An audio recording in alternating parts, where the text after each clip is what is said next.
Votre chien vient de tomber malade. Il souffre, il ne mange plus, il ne bouge presque plus. Vous appelez le vétérinaire et là, on vous annonce parfois plusieurs centaines, voire plusieurs milliers d'euros que vous n'avez pas. Est-ce que cela veut dire qu'il n'y a plus de solution? On va voir ça ensemble aujourd'hui. Selon plusieurs enquêtes récentes en France, le coût des soins est devenu un frein majeur à l'accès aux soins vétérinaires.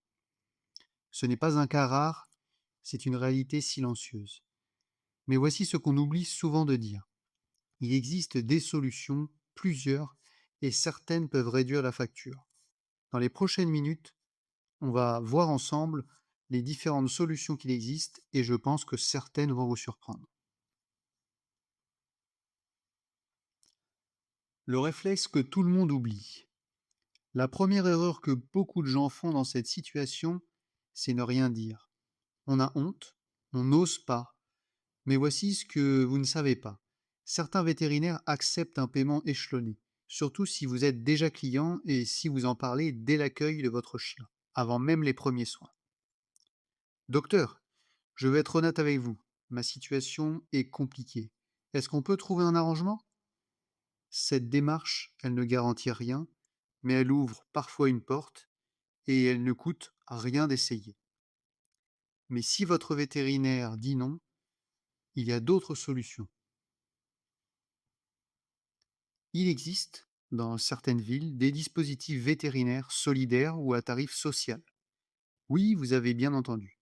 Exemple, la SPA dispose de plusieurs dispensaires en France, à Paris, Lyon, Marseille, Toulouse et dans d'autres villes, où des vétérinaires salariés pratiquent des soins à tarif réduit sur justificatif de ressources. Autre exemple, la Fondation Assistance aux animaux fonctionne de la même manière, avec plusieurs dispensaires dans les villes comme Paris, Bordeaux, Nice ou Strasbourg. Il y a une structure que peu de gens connaissent également, c'est Vétérinaires pour tous. Ce réseau de vétérinaires volontaires pratique des soins à prix solidaire.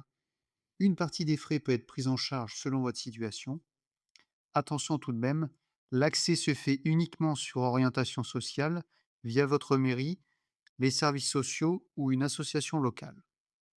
Et si votre situation est vraiment critique, animal en urgence, aucune ressource, etc., la Fondation Brigitte Bardot propose une aide financière directe versée aux vétérinaires sous condition. La demande à titre informatif se fait en ligne et est étudiée au cas par cas. Ces éléments sont souvent réservés aux personnes sous condition de ressources, bien entendu.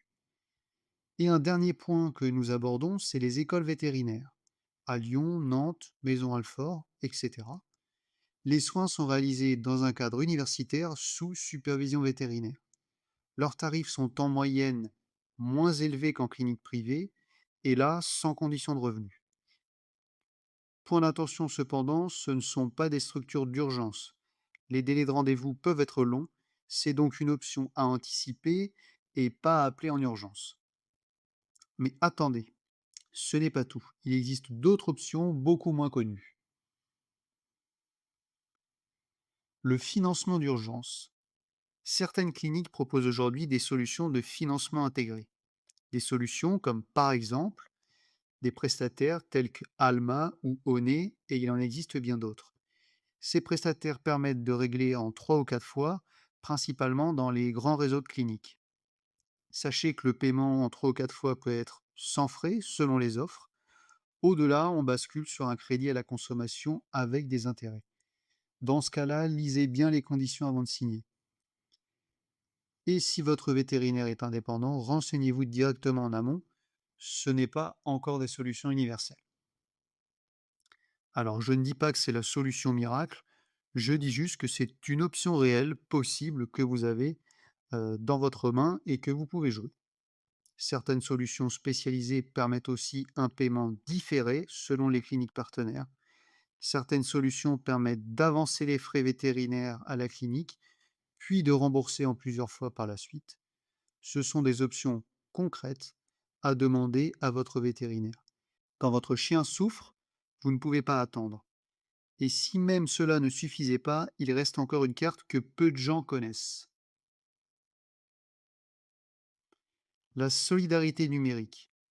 De nombreux propriétaires utilisent aujourd'hui des cagnottes en ligne pour financer une opération d'urgence. Parfois, ce sont des proches, parfois des inconnus, mais la solidarité existe. Des plateformes comme par exemple Litchi ou GoFundMe hébergent de nombreuses cagnottes de ce type. Ce n'est pas de la charité, c'est de la solidarité organisée et soyez transparent si jamais vous passez par ces plateformes. Sur la situation réelle de votre animal, vous devez la transparence. Les cagnottes qui fonctionnent sont celles qui racontent une histoire, mais surtout avec des preuves. Et si on vous disait qu'il y a encore une option que peut-être vous ignorez, l'assurance animale, mythe ou réalité. On va parler de l'assurance santé pour les animaux.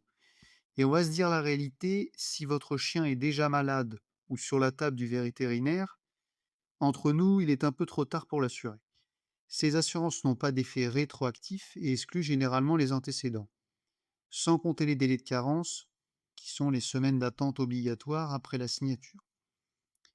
Mais alors, que fait-on pour l'avenir? L'assurance est-elle un mythe ou une réalité? Alors voici la stratégie que je vous conseille, le fonds de sécurité. Dès aujourd'hui, créez un compte épargne ou un livret dédié uniquement à votre animal.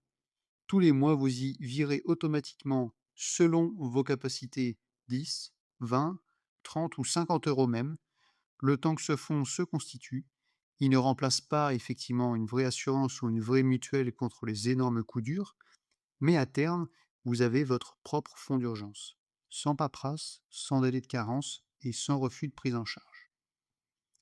C'est une habitude simple, mais qui peut éviter des situations dramatiques. Mais voilà ce que je veux que vous reteniez, et c'est le plus important de tout ce qu'on a dit aujourd'hui, c'est ce qui va suivre. Le problème n'est pas toujours seulement l'argent, c'est aussi le manque d'informations sur les solutions possibles. Personne ne vous apprend ça à l'école, et les vétérinaires ne le crient pas sur les toits. Les associations manquent également de visibilité. Et pendant ce temps, les animaux souffrent, pas par faute d'amour, mais par faute de connaissances. Et il existe souvent plus de solutions qu'on l'imagine au premier abord. Et maintenant, à travers cette vidéo, vous avez l'information. Voici les 7 cartes à jouer. Premièrement, parlez à votre vétérinaire, franchement, et dès l'accueil. Deuxièmement, vous pouvez chercher à être aidé par un dispensaire SPA ou de la Fondation Assistance aux animaux près de chez vous, sur justificatif de ressources. Troisièmement, si la situation est critique, déposez une demande auprès de la Fondation Brigitte Bardot. Une aide peut vous être accordée selon votre situation. Quatrièmement, explorez les écoles vétérinaires, moins chères, sans condition de revenu, mais avec anticipation. Cinquièmement, renseignez-vous sur le paiement fractionné ou différé selon les cliniques. Sixièmement, lancez une cagnotte, sans honte et avec transparence.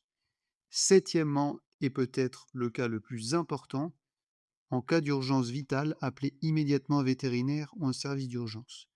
Même si vous ne savez pas comment payer, le pronostic de l'animal doit toujours passer avant la question financière. Votre animal vous a tout donné. Vous méritez d'avoir les cartes en main pour le protéger. Et maintenant, vous les avez grâce à cette vidéo. Et vous, est-ce que vous avez déjà vécu cette situation? Une facture vétérinaire qui tombe au mauvais moment. Dites-moi en commentaire quelle solution vous avez trouvée. Vos témoignages peuvent aider quelqu'un qui regarde cette vidéo en ce moment même et dans la même situation que vous. Si cette vidéo vous a appris quelque chose, abonnez-vous, on publie régulièrement ce type de contenu pratique et pour vous aider à mieux protéger vos animaux. Je vous invite à regarder les autres vidéos disponibles sur la chaîne et à vous abonner si vous le souhaitez. D'ici là, prenez soin de vous et de vos animaux.